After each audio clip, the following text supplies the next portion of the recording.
بسم اللہ الرحمن الرحیم۔ السلام علیکم ورحمۃ اللہ۔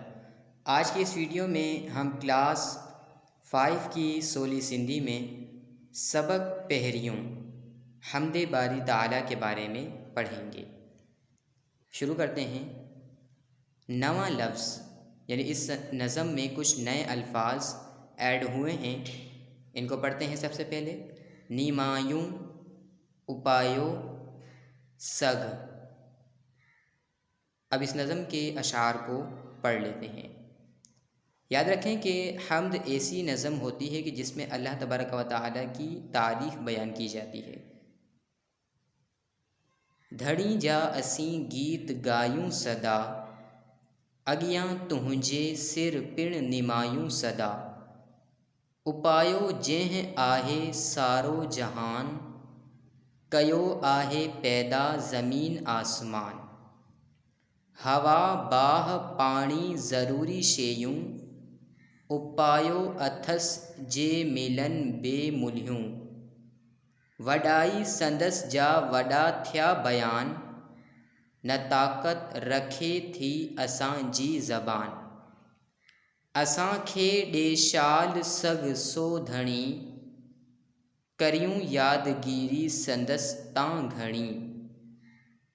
اس نظم کے شاعر ہیں محمد صدیق مسافر۔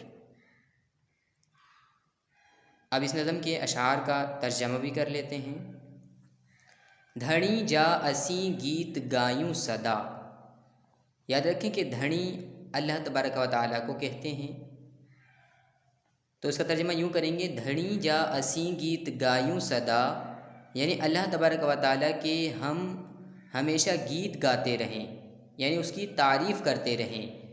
اگیاں تہنجے سر پڑ نمایوں صدا، یعنی تیرے ہی آگے ہم ہمیشہ اپنا سر جھکاتے رہیں، سر اپنا جھکائے رکھیں۔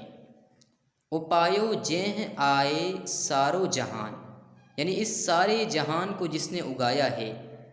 کیو آہے پیدا زمین آسمان، یعنی جس نے زمین اور آسمان کو پیدا کیا ہے۔ ہوا باہ پانی ضروری شیوں، یعنی جس نے پیدا کیا ہے ہوا کو، باہ آگ کو، پانی یعنی پانی اور اس کے علاوہ ضروری چیزوں کو جس نے پیدا کیا ہے۔ اپایوں اتھس جے ملن بے ملیوں، یعنی جس نے اگائے ہیں مختلف پرندوں کے لیے پھول وغیرہ۔ وڈائی سندس جا وڈا تھیا بیان، یعنی جس کی بڑائی کے بڑے ہیں بیان۔ نہ طاقت رکھے تھی اساں جی زبان، یعنی ہماری زبان اس کی بڑائی بیان کرنے کے لیے طاقت نہیں رکھتی، اس کی تو بڑائی بہت ہی بڑی ہے۔ اساں کھے ڈے شال سگ سو دھڑی، یعنی اللہ تعالیٰ ہمیں تو ایسی طاقت یا ایسی توفیق دے ہمیشہ، کریوں یادگیری سندستاں گھڑی، کہ ہم ہر وقت تجھے ہی یاد کرتے رہیں، بس تیری ہی یاد ہمارے دل میں ہو۔